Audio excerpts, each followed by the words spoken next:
Mubango uyu ukitarĩrio ukinyaniru wa Mawakiri amwe bururi-ini ukoretwo ugikirirwo nganja ukirikana amwe ao ni marakuruhanio na mashira ma kwagarara watho wira-ini wao.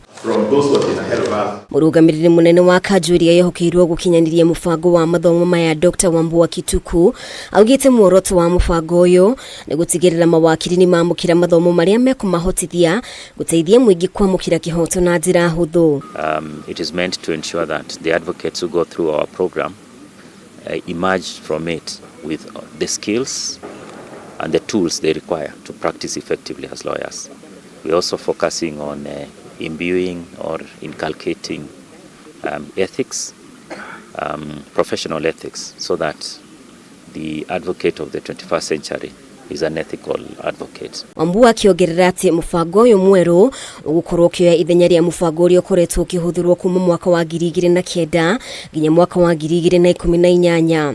Ukiri uguo Wambua nioritie mawakiri guthingata uma na ukinyaniru akiorota aria makoretwo magikugia wara wira-ini wao.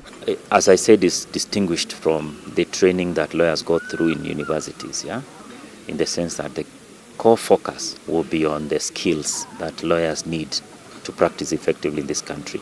How to draft documents, legal documents, how to analyze legal problems, articulate those problems, advise their clients.